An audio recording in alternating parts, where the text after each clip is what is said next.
There she is. There she is. What's up, fat What boy? are you doing? What am I doing? I'm calling you, my friend. I'm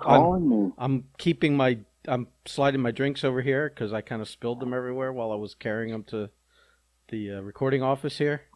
Oh, the recording office. I like that. Now it's got a nice name. the recording office. The broadcast studios, if you will. There's for people who don't know, he actually has a couch in there with a camera set up. If you've ever seen, what is it, the porn thing? Any porn auditions. There's no, everyone knows the black fake leather couch and the fake leather couch with a camera and a desk. Camera on a tripod. And a desk. Yes, and a desk. Yes. On his free time, he does auditions. See, and that's my bedroom. I just sleep on the leather couch when I'm not. I felt like I had to tell people so they knew. In non-office hours, when I'm not holding auditions, I just give the couch a wipe down with a couple of baby wipes and go to sleep on it. He just wipes it down and moves on. Yep. Like nothing ever happened. Yeah. He's never produced a video, but you know. Well, I mean, we've never published one. There's a huge library. Right, There's a huge personal library. Well, one day he just tells the girls after that they weren't selected. Yeah, I would say I'm sorry. I talked to the people in charge of me, and they said that they're going to pass for now, but to keep your information for the future. we may call you. We may call you down the line. All right, you ready to? What are you drinking today? Tito's, baby.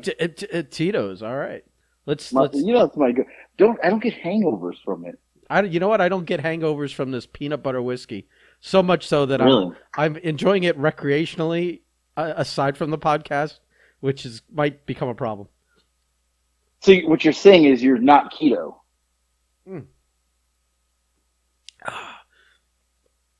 No, I'm saying 1 or 2 shots of this, and I'll still be keto. You're not. I am. Keto. I am. It's under 21. It is. It's like only a few. It's only a few carbs per shot, my friend.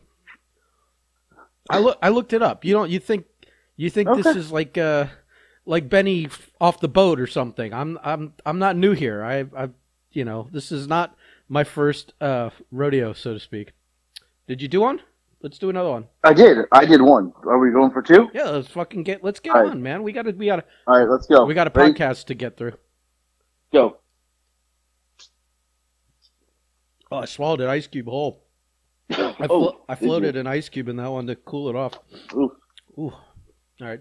And then my side drink is just 2 more shots in a glass with ice. Slid something down your throat. But no, it's not the first. It's not the last. Of course, not the last. Not even close. We're somewhere probably in the middle of the count, my friend. So what's going on today? Nothing. Today I took the day off. And I was just kind of casually doing some like. Don't you take every day off? No, see, this is the rude thing that there is about you, is that you just totally disrespect me because I don't have a punch card time clock job to your satisfaction. Doesn't mean I don't earn. Doesn't mean I don't come up with money to pay my rent most months. You know, you're just fucking. It's rude, and it goes down to that disrespect from the other day where you're like. What's the difference if I'm available when I said, or if I'm only available 3 hours later? It's not like you're doing anything anyways. It's like, yeah, but still my time, whether I'm doing something or not. It's just. Yeah. Listen, you're the wolf of Wall Street. I had to circle. Well, I'm more of a wolf than you are on Wall Street, my friend. More of a wolf than you. Did you make any money today? That's the question. I'm up like $1,000 on this whole AMC thing. I'm up today too, pretty big. So yeah, I'm a little happy, but I don't know. It may be time to cash out. I'm unsure. Are you flush with dicks? I listen. Big day today. Big game. Are you flushing dicks today? You got a pocket full of dicks that are burning a hole in your. You got dicks burning a hole in your pocket. Oh God! Good Lord! Yeah. So I've been listen. I got added to a new chat group. It was very exciting.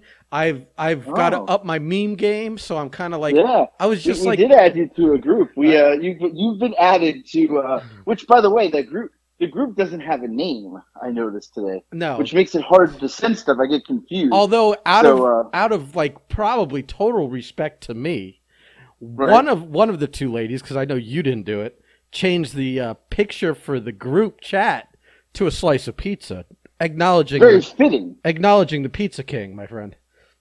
Very fitting, fitting. Yeah. I must say. Yeah. Now I was in a group chat with these two ladies prior, and it was called My Favorite Assholes.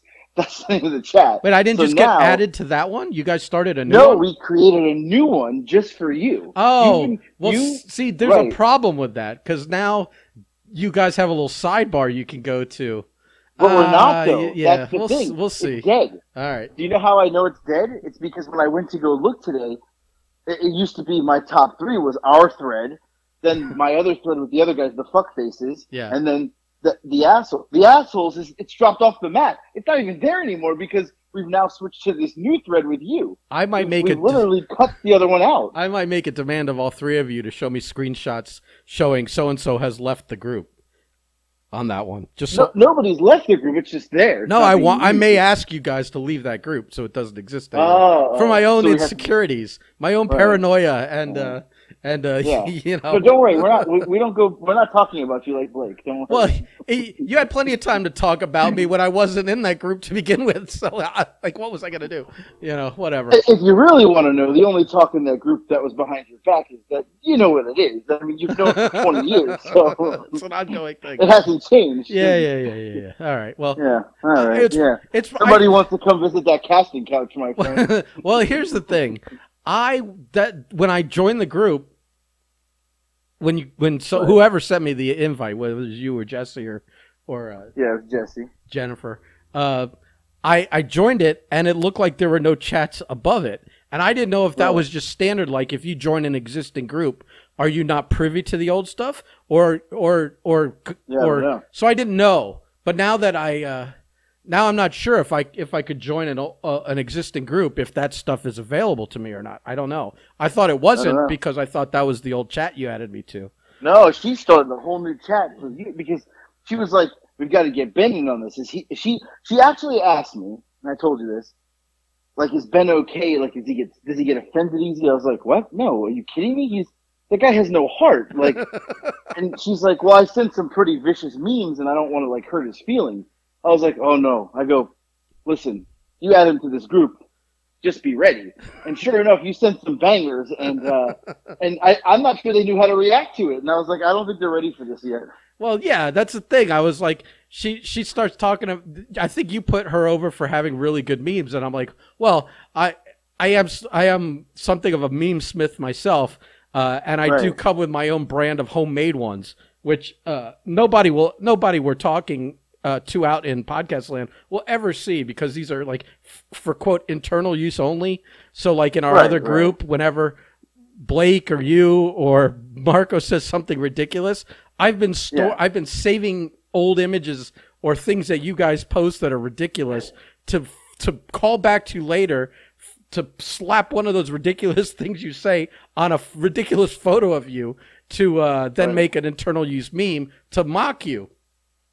And I have quite a fucking heavy, just a healthy collection of Blake Chadwick memes like that. Because, like, on the daily, either Blake says something in our chat or posts something in one of his, like, Tony Robbins style posts that he makes. And they're all meme-worthy. They're all mockable. So I was, when I joined and you said that, and we had that back and forth, I was like, all right, let me just send a few their way because they all know Blake and they all ridicule Blake as well.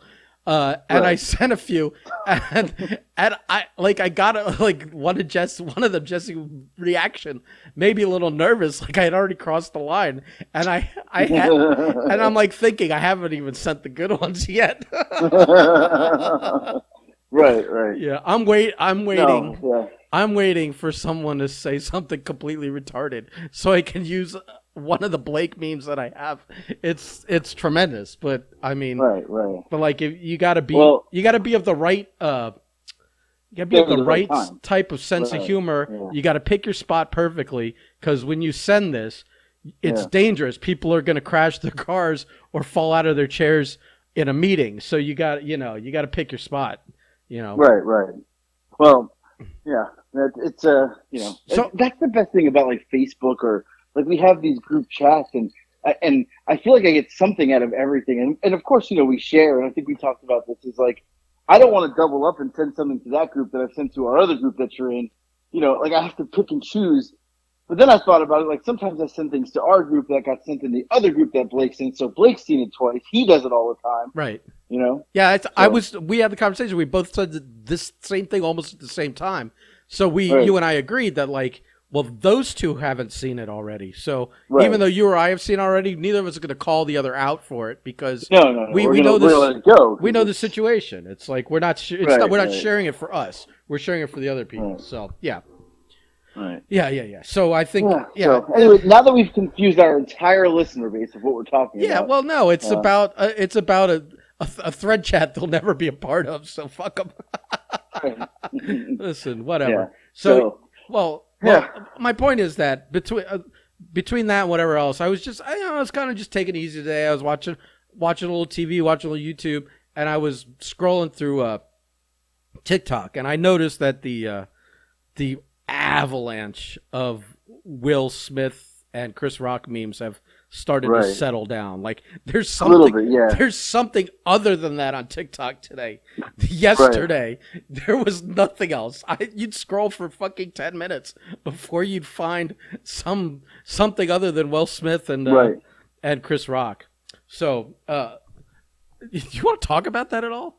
Because I do, because I like it's so funny because it happened. Everybody knows what happened. Will Smith, Chris Rock made a joke about Jada Pinkett Smith, and Will Smith got up and slapped him. I have today I watched numerous videos from different angles. I am convinced it's a fucking work. It's fake. It was planned. 100%. Here's why I'm going to tell you it's not a work. 2 reasons. One, if it's a work, it was the worst idea that 2 fucking intelligent people in the business agreed to. But was it? Yeah. But was it? Yeah, because it totally tarnished Will Smith's moment. Like, he won a fucking Oscar 10 minutes later. It shit all over everyone else who won that night. Nobody remembers. Can you, you didn't watch and I didn't watch, but usually we're aware of some of the people that won stuff, or movies that won stuff, or whatever. Nobody knows shit all except that one fucking guy slapped another fucking guy.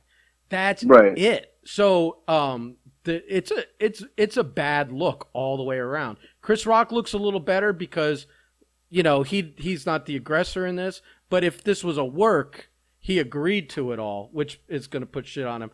And both these guys have to take it to the grave now. They can't go back on it to redeem their their reputation. No. So I don't think it for that reason, and I also think for one other reason, is that it would have been more of a work if he didn't curse twice on live TV to the world. It doesn't matter. I'm going to tell you why.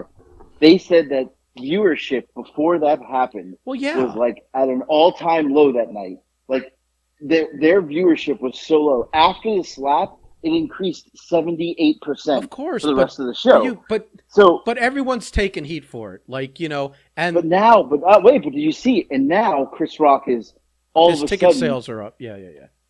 It's a fucking work. It's not a work. That's you being a wrestler, and all you fucking wrestlers.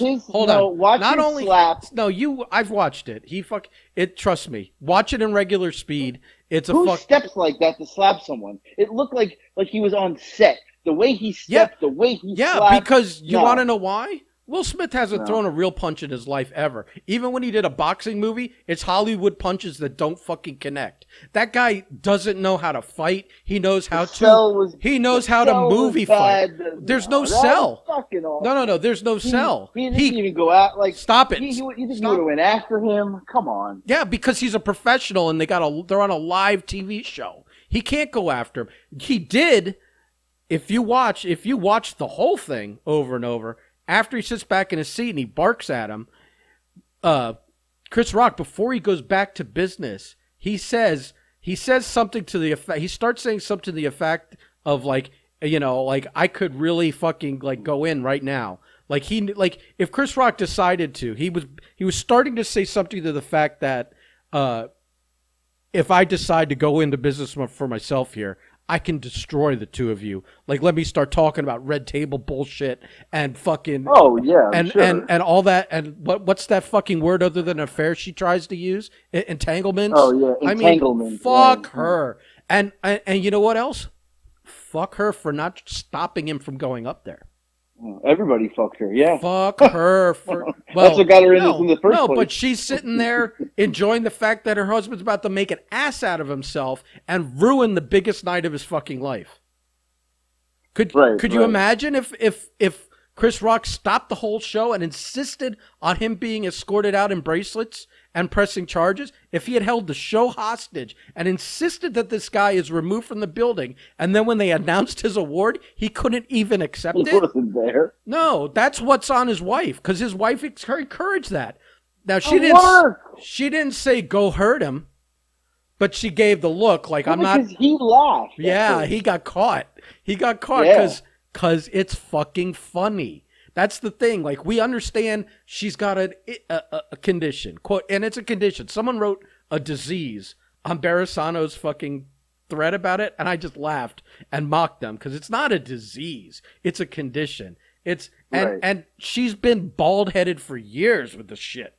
If you're going to sit front row at an event where the fucking hosts of it are notoriously known for mocking the people sitting in the front row, and you've been bald-headed and they've brought out quotes of her saying, like, accepting the fact that she's bald and not caring and whatever, then don't look butthurt when he makes the tamest of bald-headed woman jokes you could ever make. He wasn't even really making fun of her in a he wasn't saying she looks bad. He was just saying, oh, you look like Demi Moore when she had to shave her head for whatever that fucking movie is. I forget now. G.I. Jane. He makes a G.I. Jane reference, which is dated and half the people didn't get anyways. But let me tell you something. Demi Moore with a shaved head was fucking hot. Was fucking hot. Right? So are we? That's I thought the same thing. That's a half-ass compliment. I mean, for her to I thought the same thing. That slap was about 1% about him talking shit about his wife, and 99% about his wife cucking him for the last 3 to 5 years. Fucking other guys, like, talk about keep something out of your wife out of someone's mouth. You know, let's talk. Yeah. You should have been slapping the guys that actually had your wife in their mouth. You know what I mean? This was about all that, about her putting him on a YouTube platform seen by the world, cucking him at that red table shit, talking about how entanglements. She fucked other guys, whether they were on a break or not, talking about how he wasn't enough, et cetera, and they use he is a crying Jordan meme from that. They took pictures of him with the red eyes crying, and he became a mockery of the internet, and she fucking did that. That slap is about all of that bullshit, about every other fucking thing that's bothering him under the sun. The joke he laughed at. He laughed at the joke. He laughed at it. So that slap was about everything else coming up. And I mean, like, everyone in Hollywood is a fucking hypocrite. They're all fucking hypocrites. I saw him do an interview. I like watching these roundtables. They're like an hour long. It'll be a bunch of actors or a bunch of directors, a bunch of writers. And I watch it at like 1.5, 1.75 speed. It zips. They talk fast, but I get all the information. And they're just talking about the industry and stuff. And Will Smith was on one with Samuel Jackson. And they were talking about Django. And Will Smith was offered Django first before Jamie Foxx. And Samuel Jackson's in the movie. Samuel Jackson will never say no to Quentin Tarantino because Tarantino writes the best roles ever for him. And Will Smith was preaching, proselytizing, whatever, about how he can't accept a role that where the theme is violence begets violence, you know. But then here he is. Right. It's not even violence. It's mean words. To quote like fucking Trumpers, oh, mean words, mean tweets. It's mean words, and he goes up on stage and swats the guy. You know what I mean? It's like there's no justification, and the entire feckless community that was in that room that night. There's got to be security in there. There's got to be cops. There's got to be the people running the show, and every fucking actor and actress and director and producer in there, and they're giving him a standing ovation when he wins the award after being a fucking prick and ruining the show. And it's just fucking, it's silly. It's silly. So I don't know what your take is on it, but I mean, like, I think it's a work. I know you think it's a work, but I don't think it's a work. If it's a work, it's the biggest backfire, bumbledick move in the history of fucking bad ideas. Like, you know what I mean? It was a horrible idea, I'm sure. I'm sure after they were like, shit. Because, like, I think a lot of people, like, fuck her after this. Like, she's blackballed. Like, because she's the root of all evil in this whole fucking thing to me. And, right. And him, he's just stupid. He's just stupid.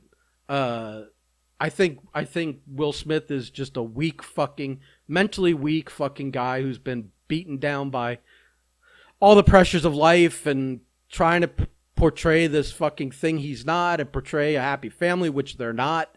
And, you know, his wife is obviously not happy with him, and you could see it in his fucking eyes, you know? And the fear of her was ridiculous, that she didn't even look that mad at it. She just kind of rolled her eyes at it, and he realized she wasn't laughing. And he must have been so afraid of the shit he was going to catch when they got home that it was more worth it to climb on stage and slap a guy and make a fool out of himself on national TV than to deal with her shit. That's not a happy life and a happy wife and a happy marriage and all that other shit. You know? No, this is deeper than that. Especially since that is it's a dated joke, but it's harmless. I wouldn't even say it's funny. You have to get the reference, which is it's really fucking dated. But I mean, who cares? I mean, also, I don't know about where you live, but where I live, there's lots of women with their heads shaved.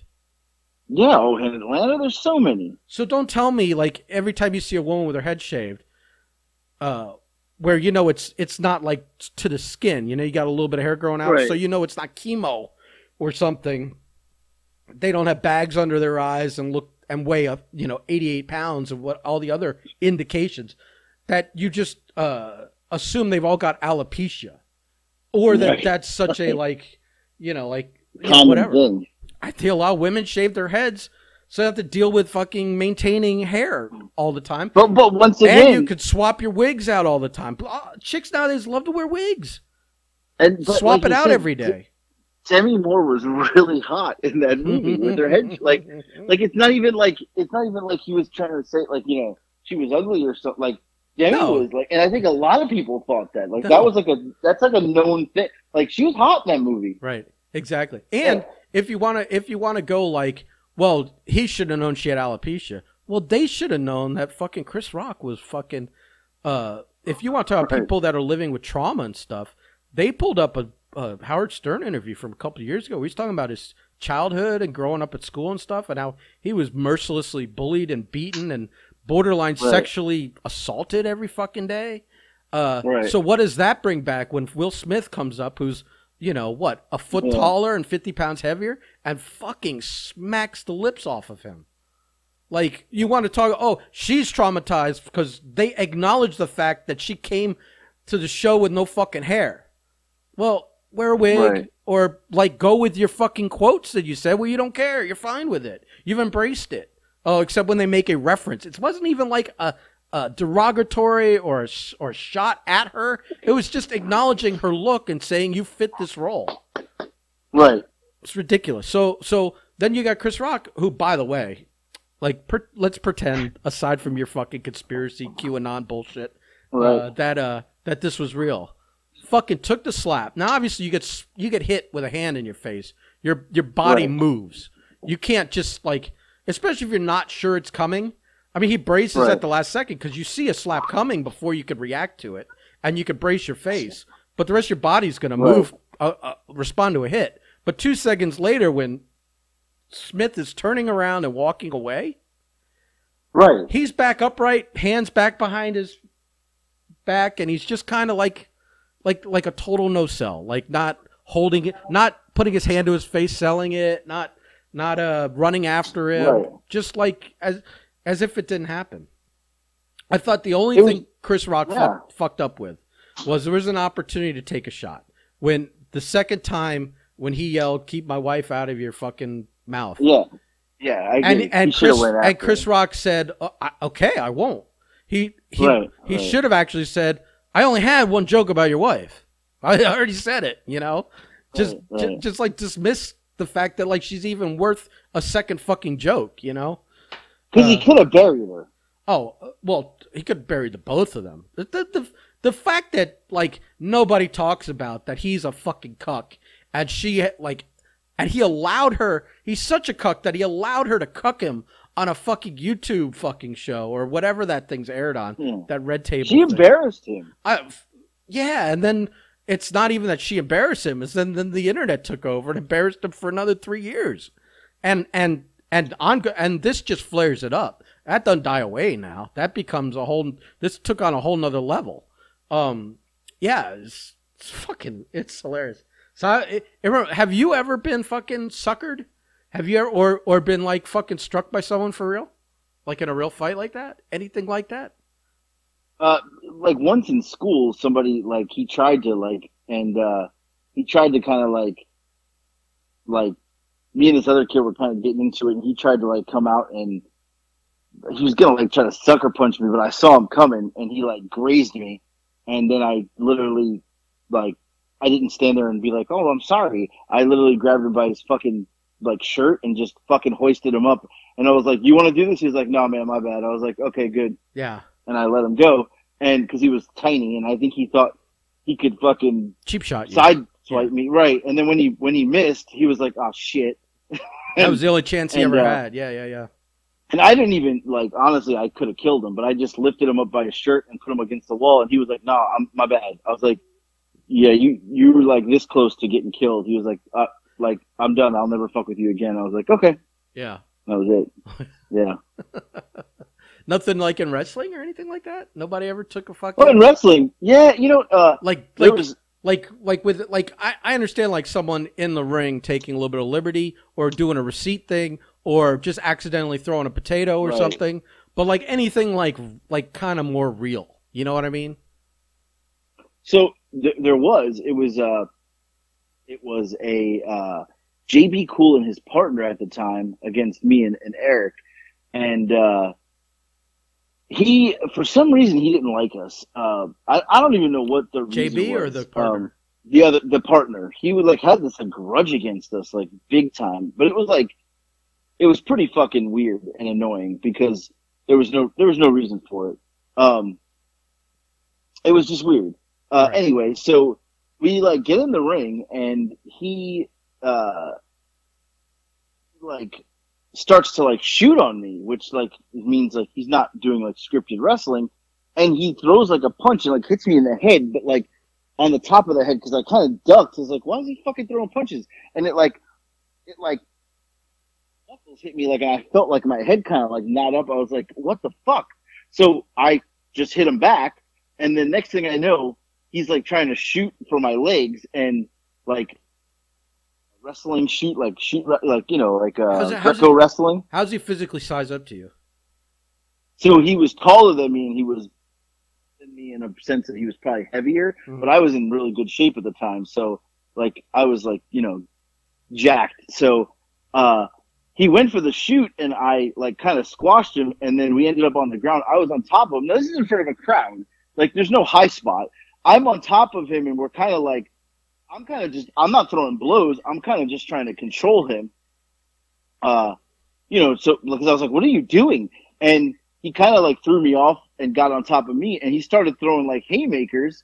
And I just looked at Eric. I was covering up, and I looked at Eric, and Eric came in the ring, and kind of like he saw Eric coming, so I kind of like threw him off, and it just got into like we were like really fucking punching each other, and then JB came in and was like, what the fuck is going on? Calm down. So he got the guy out of the ring, and then me and JB were in there, and I was like, what is his fucking deal? And he's like, I don't know. We I was like, do not tag. He's not being tagged in the rest of the match. Like, this is the kind of thing that people at the pictures that like. I love how it's you and JB in the ring, and you're obviously like locked up, or you're fucking doing holds or something, and you're having this conversation. We're talking. Right? People have to like picture that. Yeah, yeah. So I was like, hey, like he's not coming back in this match because if he does, like it's gonna be like, I mean, we're gonna fight, like, and we did the rest of the match, and the guy was like on the apron, and he calmed down, and then like we went to the finish. JB didn't tag him back in the rest of the match. We went to the finish and he was fine. Then we got in the back. I was like, what the fuck, man? And he was like, oh, you know, you guys like stiffed me last show. And I was like, that was like, we hadn't worked each other in like 6 months. I was like, are you shitting me, man? And he was like, yeah. I'm like, dude, like that's some bullshit. Cause that's definitely not what happened. I feel like maybe I as kind of a little outside. I've never like worked in the ring, but I feel like it's not like baseball where if a guy cracks a fucking homer off of you, that next time you meet a game or 6 months later when your teams face again, you're allowed to hit him with a pitch. I feel like if it's not settled within that same match or in the back, that there's no receipt. Right. The receipts don't care. They're not rollover fucking points to 6 months later. It's a different animal, you know. No, I agree. It was weird. It was weird, and he was like, honestly, I mean, I'm going to tell you what I think it was. He never liked us because we were getting pushed all over, and they weren't being used, and I think that's what really it came down to. But he didn't want to say that. He's trying to say that it was like, well, because then it's something from the past. Because then also it that takes on not only like professional jealousy stuff, but when you're not the same race, it becomes a racial thing too. That's a whole can of worms. He was smart not to open. But JB was cool, so it wasn't because we always got along with him. So and it was just like, I mean, what the hell? Now there was another time where funny story. I don't know if I ever told this. So we were wrestling for a company in Jacksonville, Florida. It was me and Eric, and we were flying up there with Punisher at the time. Did Jacksonville still stink at that point? Do you know what I mean? Like when I used to go to Jacksonville way back in the day, right? Like it was like you drove through the town. It had a smell. Like it was like they had a big paper mill there or something. You know? Oh, I don't remember that. Okay, I don't know. Whatever. So we fly. My phone died, of course. Can you hear me? Yeah, I can hear you. I knew it was going because when your battery's low, what happens is I think your mic won't pick up till it senses sound. So if you take a pause and you're talking, the first word when you start back, the volume ramps up. Like you miss the first like syllable of your word. Right. So I think that's what that was. I could see it coming because I was hearing that happening. Yeah. So what I was saying is we went to Jacksonville. It was me, Punisher, and Eric, and we were meeting. We were wrestling for some guy, Larry Hamilton. That was his name. So we had never gone up there before, but Hassan had been going up there for a little bit with his partner, and so like he kind of hooked up Punisher and us with this deal. Now everybody, like Hassan had drove up there, and Punisher's like, I'm not driving to Jacksonville. We're flying. So me and Eric were like, we're broke, and Punisher's like, that's great. I'm paying for your flights because it was Southwest, and at the time the round trip was like $80. He's like, I'll just pay for your flights because I'm not driving. So we flew Punisher on this like Southwest flight where it was like it's like a 20-minute flight, from Fort Lauderdale to Jacksonville. Yeah. So we get there, and we're picked up I don't know, this is hilarious. So we're picked up in a taxi, but the taxi driver is the promoter's brother, who is also a wrestler. So, fucking wrestling. That can be any more wrestling, that story. So he picks us up in a taxi because he's a taxi driver, and he's wrestling on the show that night. So we drive and we get to we're in like a neighborhood. He's not running the clock, is he? No, maybe he wasn't. He was, I don't know. Bill and his brother or whatever. Yeah. Right. Yeah. I thought that. So anyway, we get there and it's a neighborhood. There's a church in a neighborhood and it's like a really rundown, dingy church. Like the venue where the wrestling show is. So, and it's in the inner city of like Jacksonville. So we get in there and it's like super dark because it's like, I mean, really dingy church. So they're running TV, they keep telling us. And I'm like, what TV is this going to be on? It was on some like local access, like where this local access channel in Jacksonville, where they also had published their church services every Sunday, like on TV. So like you got church on Sunday, but Saturday night you had pro wrestling from the church. Right. And it was like, you know, the ring was like really fucking shitty ring, like super dangerous. The ceilings were low. It was super dark in there. I'm like, this is bad. So back and we get dressed and we're like, who are we working? Because we thought we were working Hassan and his partner. And they're like, well, you're going to work them on like the next TV taping. We're going to build to that. But tonight, the first TV taping, you're going to work some random tag team, basically. They're not even really a tag team, and just to kind of establish the Vandals and get you over. All right, cool. So we're back and we meet the two guys, and the guy's wearing a mask. Okay. But like, we're like 4 hours from showtime and he's still wearing a mask. And he's got the mask on and, I'm like thinking, why is this guy like wearing a mask? But the mask was like his gear. Okay. Try to picture this. He had on these really baggy, but they were not tight. They were baggy. Like, so they were tights, like wrestling tights. They were long, but they were really baggy and they were purple. Like they didn't belong to him, or they were somebody else's who was heavier. So they were like saggy, like the ass was saggy. They just didn't fit him. They weren't fit. Yeah.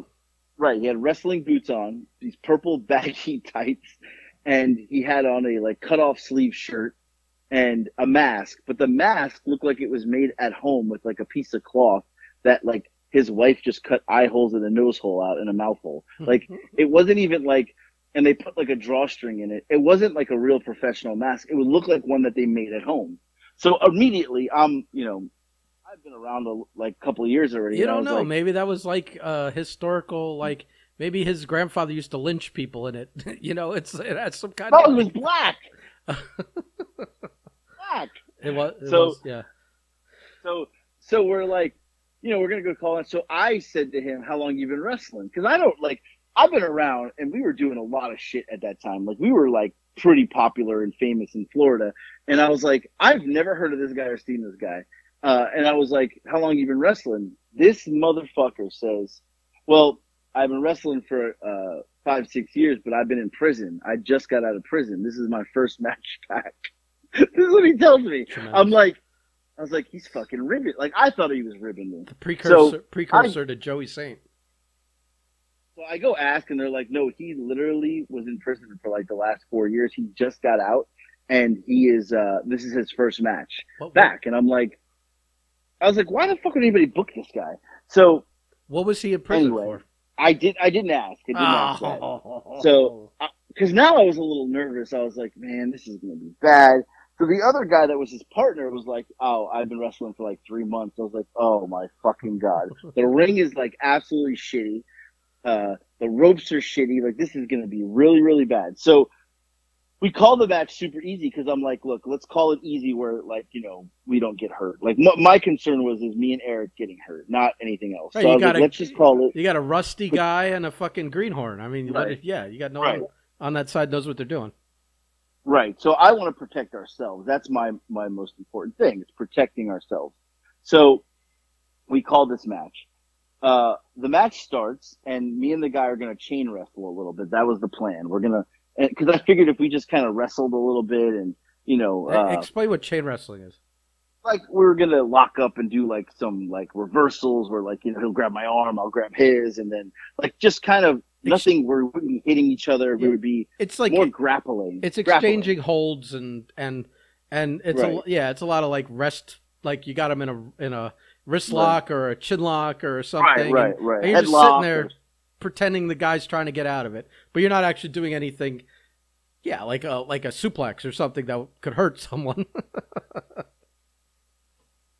Yeah, yeah. I mean, like it was as safe as we could get to start. Yeah. So we go to start, and he grabs, I grab his arm, I twist it, and I tell him, like, literally the first move was like I grab his arm, twist it, and the crowd is a bunch of little kids, like from the neighborhood, and I'm talking like young kids, and that's all that's in the crowd, and there's maybe only like 50 people there, and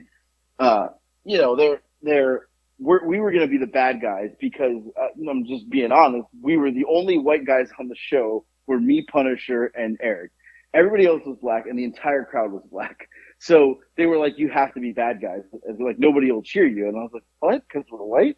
So we're the bad guys. So I twist the guy's arm. Now the good guy's a guy in a mask that has saggy pants. It makes no sense. Right. So a black mask. No less. Right. Right. No. The mask was purple because it matched his purple tights. Oh, okay. So that were baggy. So I grabbed his arm. You sure he wasn't just wearing a Crown Royal bag? Yeah, that's what it looked like. So I twist his arm and I tell him to reverse it, which means he would grab my arm and twist it back. So he twists it, and as he twists it, he decides that as he's twisting it, for some odd reason, he was going to grab my arm, twist it, and fall to the ground. But he didn't tell me that. Like, he didn't say, first of all, in wrestling, you would never do that. There's no reason to twist my arm and as you're twisting, fall to the ground. Like, I don't know what he was trying to accomplish. Like, well, like pretty good fucking worker. Like, still be holding your arm, like he's taking you down or something. Yeah, I don't get it. He's trying to take me down, but like, there would be no reason for that. So anyway, he goes and does it and goes down. But as he goes and does it, he literally rips my shoulder like out of its socket. Oh. Like, he literally pulled, because I didn't know what the fuck would he do that for? And he pulls it, and I feel my shoulder pop out. So I'm down on the ground, and he's still holding it. I was like, what the fuck are you doing? Now he's got this mask on. He's like, what? I was like, motherfucker, you just fucking ripped my arm out of my shoulder. And now I'm like, forgetting that this guy just spent 4 years and 5 years in prison. So I'm like, I probably should have been a little bit nicer, but fuck him. I was like incredibly angry that we laid there, and I popped my shoulder back in, and I got up and I just punched him right in the face. Like, literally full force, no fucking work punch, like no fake wrestling. I just punched him full hand right in the face, and he let go of my arm. He took a couple steps back, like it staggered him. Yeah. Like, he took some steps back, and he was like, what the fuck? And I was like, dude, you don't fucking calm down. Like, this is going to get ugly. And he was like, my bad. So, like, I grabbed him and I tagged Eric in. Eric had this connection always. Like, Eric knew if he knew I was being stiff or I was pissed, he would come in and handle it. So he gets in and immediately just, like, throws a fucking chop at the guy. Open hand chop to the chest. And, like, Eric's a big dude. He just fucking leveled this dude. You can hear the air just go out of the guy. Like this guy's been in prison, and a chop, like, and you can say wrestling's fake, bullshit, whatever. If you get chopped, if you let me chop you, you know how much it hurt. Like, that'll fucking, like, it's painful. You should go to our TikTok and see you and Billy and Eric and a couple other people exchanging chops with each other after having a few drinks. That'll tell you something. And so he chops him. The guy's air just immediately just is like out. And the guy, like, they had a whole spot planned. The guy literally just went over and tagged his partner, who's like 3 months into the business, and just sees this guy get punched in the face and chopped. And he tags the kid in, and the kid's just like standing on the apron. Like, I don't want to go in. What the fuck do I do? Right? Like, right. So the kid was fine. He got in and we worked with him. And that guy got back in the match at the end, and we did like the finish. We got in the back, and I'm like, dude, what the fuck? He still hasn't taken the mask off, mind you. Like, I almost felt like he was on parole or probation, and he shouldn't be out wrestling, or he was on house arrest, and he was wearing the mask so no one would know who he was. Right, or like maybe like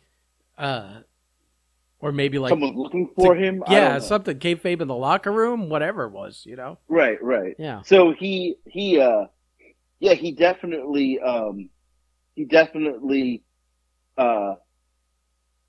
like. So he comes back and I was like, dude, you fucking ripped my arm. And he was like, oh, my bad. Like, he was apologetic about it. He was like, I'm sorry. He's like, I don't know what I was thinking. And like, you know, he wasn't being a dick. And I was like, yeah, but you like literally ripped my arm out. I had to like pop it back in. So I was in pain like that whole weekend, and we had to go wrestle somewhere else the next night. I was just like pissed off. To this day, that was in 2000 and probably one. My shoulder is still fucked up to this day, where I have trouble doing any lifts, where I have to push stuff. So if I like a bench press or something like that. Yeah, I can't use heavy weight because my shoulders. Yeah, that ain't the only reason you can't use heavy weight. Yeah, well, I'm also weak, but yeah, but the guy was apologetic after. But I punched him. Like I remember, we got up. I popped my shoulder back here. We got up. And he still would not let go of my arm. Like, and I'm fighting. Like, dude, give me my arm. And he was not letting go. And I just reared back and I fucking clocked him like on the side of his like chin, kind of cheek area. Yeah. And he did that stumble back where he was like, like it shocked him. He was like, what the fuck? Seeing stars and whatever. Yeah, right. So I was like, dude, like come on, bullshit. But yeah, that was like probably the most aggressive, those two situations. But, you know, there was times where we wrestled Hack Myers, Dave Johnson, and Casey Thompson, where they would do it because they were veterans. They had been around a long time. We were the young guys, and they liked to hurt people. Yeah, they were bullies. Intentionally. Yeah, they were bullies. Right, they were bullies. And there were times where they would hit us with a steel chair so hard that I literally was like, over my head, I was seeing stars to the point I'm like, holy fuck, he hit me so hard with that chair. Like, why would you do that to somebody? Like, he was literally trying to hurt me. Right. We got to a point where we weren't young and stupid anymore, and when they did stuff like that, we would fucking hit them. Like I like would hit them back. I hit Dave Johnson with a chair one time so hard it wrapped around his head at the Davie Rodeo Arena, and you know, because he had like hurt me, and I was pissed off, and I was like, "Fuck this guy!" I was like, "I'm gonna hit him so hard, like I really hope it knocks him out." Like that was my point. Yeah. Like I was like, "Fuck this guy! He's a piece of shit." And I hit him so hard, and he got down, and he was like, holy shit. He's like, I'm seeing stars. I was like, good. He was like, the rest of the match, he was like not being aggressive because I fucking rang his bell, you know? Like, right. He probably was probably incapable, you know, putting one foot in front of the other, let alone. Well, and afterward, he told me, he was like, you rang my fucking bell. And I was like, yeah, because you're a dick. And he was like, yeah, I fucking deserved that one. I was like, yeah, you did. Like, well, at least they're not the kind of bullies where when you finally stand up to them, they then take exception to it or play victim. Right. They're I deserved it. Yeah. Yeah, they always took it. They always took it. But yeah, like, and then, like that makes anything better, but you know, it's still. The last story I'll tell is Chuck Oren. Mm-hmm. Friend of ours, Chuck Oren, Chuck is still a referee. Chuck used to be a police officer at a college, and we had run a show at campus college. Police officer. Well, he was a real cop. No, I'm saying like some campuses have their own police force. They do. They have their own police force. Yeah, okay. Right. Yeah, right. It was police. It was actual police. So Chuck was a police officer at this campus we were running a wrestling show at, and it's funny because I never met Chuck. That was the first time I met him. And they were like, Chuck wants to get into the wrestling business. He's going to ref your match. It was me and Eric against these guys called the Cutthroats. The Cutthroats gimmick was they were pirates. Literally dressed as pirates. Tremendous. That was their gimmick. Tremendous, right? Did they like do the R's and have like eye patches? They literally dressed like the whole thing. Tremendous. Full fucking pirates. Tremendous.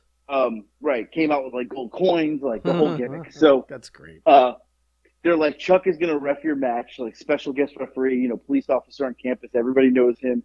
But it's going to be his introduction. Like, he's been training for a couple weeks with Rusty, and we're going to get him in, you know, he's going to be into the business. He's going to be a referee.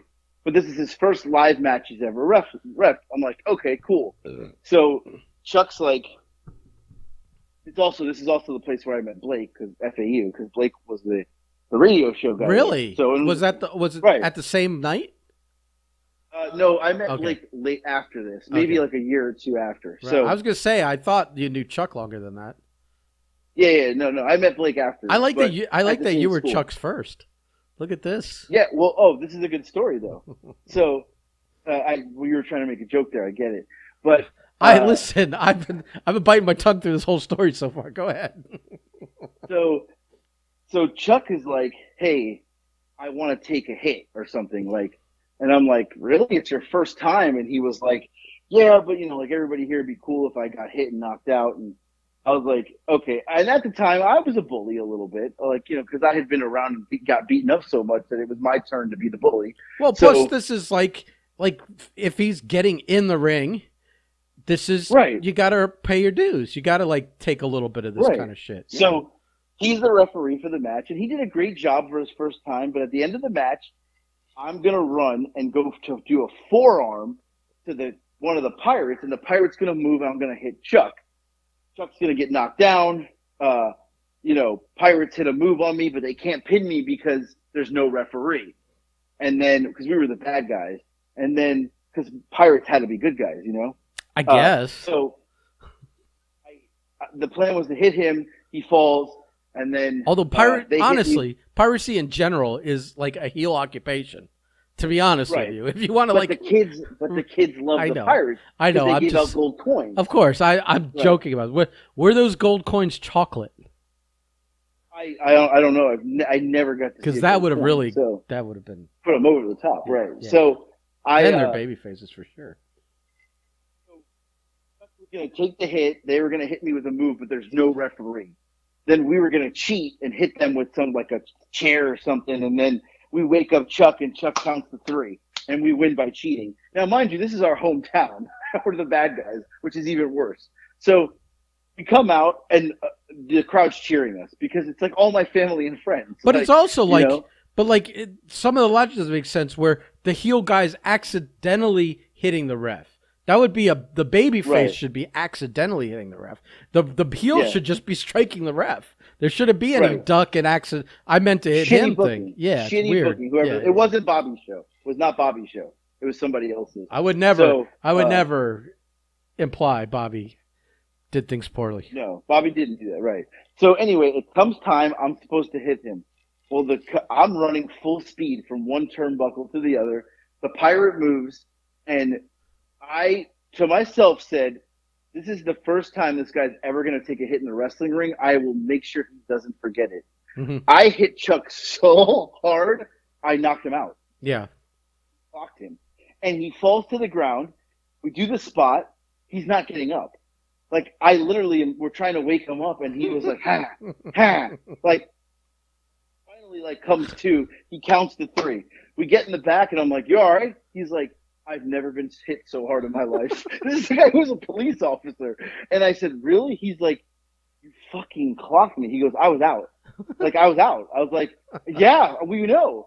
And he literally was like, he's like, I've never been hit so hard in my life. And I was like, well, welcome to the business. And, years later, we became obviously great friends, and I may have dated his daughter. But anyway. I was going to leave it go. You're the one that had to throw that out there. Let me just listen. I am just going to make an observation. It is bizarre that you're great friends with this guy and dating his daughter. It to this day, and I know everyone involved. I love Chuck. I like his son. I like his daughter. I like you. I still have a hard time wrapping my head around that dynamic and how you guys are hanging out and having a blast, and you're fucking seeing his daughter. And I just don't, it to this day, it is hard to wrap my fucking wrinkled fucking brain around all the dynamics that were at play with this. Anyway, that's not where this story was going. But and let's just say, no, go ahead. All right, that's fine. I'm done. Let's just move on. Anyway, so. It's funny because years later, he had was telling somebody the story and was like, I've never been hit so hard in my life. Like, he never forgot it. But that was my point. That was your plan. I didn't want him to ever forget it. Right. Like, that was the point of it. It was like, he should never forget this. It's a good idea to plant in someone's head the logic of, I better think twice before asking to do dumb shit again in a ring. Right. Because it was his first time. Yeah. But I will say, I did that one other time to someone intentionally. When I met JoJo, mm-hmm. his first show he ever worked in Florida. So Tommy Storm, who was he's a good friend of, I've known Tommy a long time. Tommy Storm, I had met. He was running shows, and that actually may have been Tommy Storm's show. Now that I think about it, where I knocked Chuck out. So Tommy Storm knew JoJo from New Jersey. They had known each other in the wrestling team from there. And when JoJo moved to Florida, he was like looking to get in wrestling. Tommy Storm told me about JoJo and told JoJo about me. I sent JoJo a friend request, and he never accepted it. He didn't accept my friend request. Well, he ended up coming to a show and was like, they introduced us. And I was like, hey, what's up? And he's like, yeah, I just want to get in. I was like, yeah, I sent you a friend request. You never accepted it. He's like, because honestly, I looked at your picture and thought you looked like an asshole. And I was like, that was like our first conversation. And I was like, well, I mean, good you're intuition. not wrong. So. He's got good intuition, that's for sure. Right. I was like, you're not wrong. So he was like, yeah, I want to work. I said, well, cool. We'll book you on the next show. And you'll work with me. And it was me and Johnny against JoJo and Drexel, I think, was what I booked. So you're the one that tagged him with Drexel originally? Right. It was me. Right. Okay. Right. I was wondering. Because at the time, Drexel we had started using, I didn't know what to do with either of them. So I was like, put them together. And they actually, pretty good. They became friends. And I was like, all right, cool. So it's the first match. And we go to call the match for a spot. And JoJo gets thrown into the turnbuckle. And I'm going to hit him with a forearm. And I ran in full speed because I wasn't friends with him yet. He didn't accept my friend request. So right. I ran full speed. He called you an asshole. Right, I clocked him, and he went down, and I was like, "You all right?" He's like, "Nope." He was like, "You fucking hit me for real." I was like, "Yeah." Yep. And we finished the match, whatever, and then he was like, we obviously became friends, still friends to this day. But he had said after, and to this day, he's like, you hit me so hard. He goes, I'd never been hit that hard in wrestling before. He goes, and I literally thought to myself, this fucking guy cannot work. Because he's like, you are the most unsafe motherfucker. That's what he was thinking at the time. This guy is so unsafe. And he was like, I just had stars everywhere. Yeah, and I was like, I did it on purpose. But then after I was trying to be unsafe. After he ate that elbow or forearm or whatever, from then on out, light as a feather, right? Right, but he also still thinks I'm the worst worker ever. He's like, you're so unsafe. He said, me and Johnny are unsafe because during that match, after that incident, Johnny clocked him once too. And he's like, you both clocked me, and I was seeing stars, and I was like, oh, my bad. He's probably also seen you mistreat people like Trevor at biker shows and shit, right. birthdays and shit like that. This is true. Right. Yeah. This is true. Yeah. I had one where it's funny because it's kind of wrestling related. I went up on a long trip. We were doing like a full week or something. We were me and Jackie and his friend Jeremy. I think that was the three of us. So we during the trip we met other people up there, but it was like doing the Carolinas and Atlanta and some other stuff. And Jeremy was I think he was doing steroids at the time, and he was just pissy all the time, just fucking angry. And I was just fucking making jokes at everything all the time. And he was getting so sick of me that one night in the hotel room, he just wanted me to shut the fuck up. And I just wouldn't. And he kind of got in my face, where you're nose to nose kind of deal. And he's like, I'm telling you, blah, blah, blah. And before I could even give a response to it, he kind of did that really quick neck whip where you pull your head back and then headbutt someone. So he tried to headbutt me, but his forehead hit my nose, and I heard a crunch, he broke my nose, and it was literally like that guy. I was like kind of like I was like sitting on the bed when he did it. I fucking was. It was the same thing where I kind of like if I was standing, I would have staggered. But I saw the stars, and immediately when you get like your nose broken, your eyes water like immediately, right. and my ears were ringing and all kinds of like, and like so I'm like I wasn't crying because I was in a fight, but my just the I don't know, whatever, the physical response to it when you get your nose broken like that is you just have your eyes running and stuff like that. He broke my nose so fucking bad that for and he's like flying off the handle, and Jackie's like, whoa, you can't do that. Dragged him outside, was yelling at him outside the room. My nose started bleeding. It didn't stop for 2 fucking days. I had a fucking nosebleed from a broken nose. Now, that resulted in the next day, I couldn't go to the Nitro. And this Nitro, like we had just come from, like we were doing a pay-per-view or something. And then the next night was in another town or something. And it was the Nitro. And I couldn't go to the show because my nose wouldn't stop bleeding. So I watched the entire Nitro with my head hanging upside down off the foot of the bed. And I was watching the TV on upside down on the dresser, and it was the night that because you'll remember this, it was the night the Horsemen got back together, like the return of the Horsemen after Flair had been exiled for X amount of time, et cetera, et cetera. So what happened was after that show, the next day they had a couple of days off, and so we were really tight with Canyon, and so. He's like, we were like, yeah, we'll just drive to Atlanta. We'll stay with you for a couple days, et cetera, et cetera. I think it was in Carolina, obviously, North Carolina probably, or South Carolina. And drive down and stay with him. If it was like the Return of the Horseman, right? So we were just going to Atlanta. We were going to stay at Canyon's place for a couple days, which was a real blast. But so we're driving down to Atlanta. I'm in the backseat with Jeremy. Canyon and Jackie are in the front. I run out of like things to like keep my nose from bleeding, so I have to start. It's like when you run out of toilet paper. I just sacrifice a sock to my nosebleed, and Canyon's like talking, and he turns around to face me, like a conversation, and he sees I'm holding my sock up to my nose, and there's blood. It's like a blood-soaked sock, and I was like a minute away from saying, Jackie, we got to pull over so I could get some napkins or something.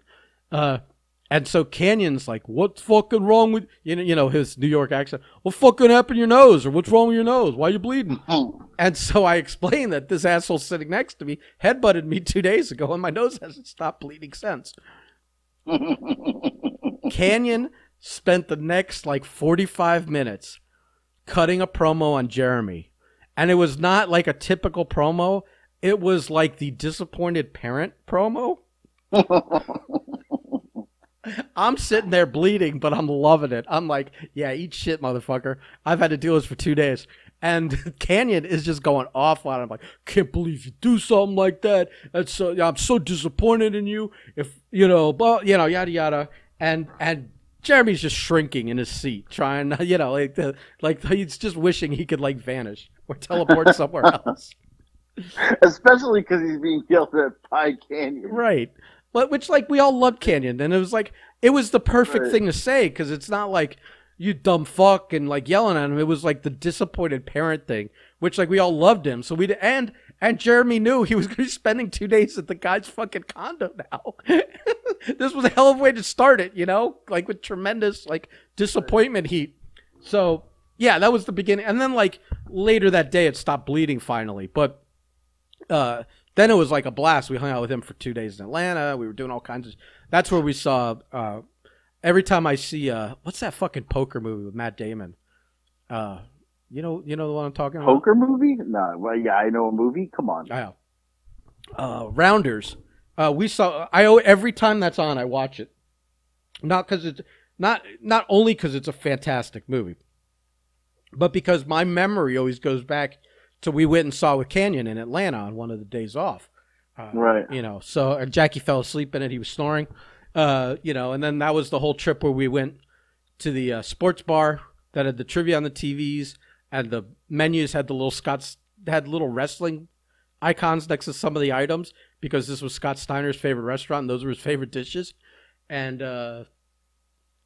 yeah, but I just I remember that's the one time I got struck without expecting it or get a mutually agreed upon fight was this headbutt, and I had a broken nose and it fucking bled for 2 fucking days straight, 2 days straight. I'm that nosebleed. I was getting nervous. That's pretty fucking funny. Because I was thank God this is right after time off, so that because we were going up on these trips getting autographs and stuff. So it was business for me. If I was gonna be out of action because I had to I couldn't walk up to people like the fucking Walking Dead with a bloody face. With a bloody nose? Can I get an autograph?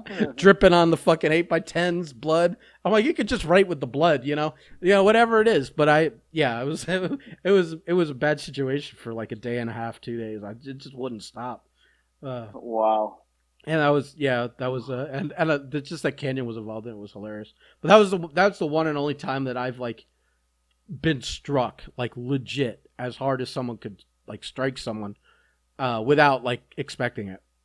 And man, I it was legit enough where I said 2 days of nosebleeds. It was fucking crazy. Yeah, that's funny. Well. All right, I'm done with you. I got no stories left. I feel like we talked a lot today. There's a lot of stories. Yeah, well, I listen. In the back of my head, I knew let's talk about the slap because I know we could segue that into wrestling, and we haven't talked wrestling. Segue right there. I knew we weren't getting we hadn't done a wrestling centric one in a little bit, so I figured we could tell some old wrestling stories. Good segue. So listen, man. This ain't this. Who you dealing with here? I'm a pro. This ain't no Will Smith here. I'm more of a Chris Rock, All right. A little bit more of a professional. I'm going to go cook dinner and then get a workout in. Nobody cares. Nobody cares. Nobody believes you. Everyone thinks you're still just as fat and unhealthy. Oh, I am. I haven't lost a pound. I'm just saying I'm going to work out. Bro, I'm going to say without naming names, the stories you told me about a certain someone being overweight the other day, I still can't get that out of my head. Can't grasp it right. And I'm I know. I'm worried that this person is borderline needs a caretaker, and has gotten so fat he needs a caretaker now, and literally he's bumped up about 25, 30 slots on my death watch list. He's bumped up. I mean, immediately jumped up 20, 25, 30 slots. Oh God! All right, you're right. I agree with you, but I don't. I'll tell you. Only because you keep saying you're working out, I dropped you 1 slot. I'm working out every day. I dropped you 1 slot. I'm taking your word for it. I dropped you 1 slot. You're down 1. I'm not telling you where you are on my list. I mean, trust me. I'm gonna go. It's below me, but that's only because I'm older than you. Raviolis now. What? You making raviolis? Yeah. It's not enough to have pasta. You have to have something stuffed inside the pasta. Of course. You fat piece of shit. All right. Well, enjoy your ravioli. I'm going to go have a pizza. I'll talk to you later. Oh, are you? Well, do you want? All right. I'll give you 2 more minutes of podcast here. I've slipped up just now because I totally kayfabed posting the sushi I had earlier on the Instagram because I didn't want to hear shit from you about it on the podcast. Wow. Well, I fasted for 24 hours and then said I'll have a nice sushi lunch with my brother, and then I'm going to not eat for 4 or 5 days. But since I already ate today, I might as well have a pizza too. So that's where my logic is. I think it's pretty sound. It's based on science. So, All right. All right, fat boy. You let me know how those raviolis are. Goodbye. Later.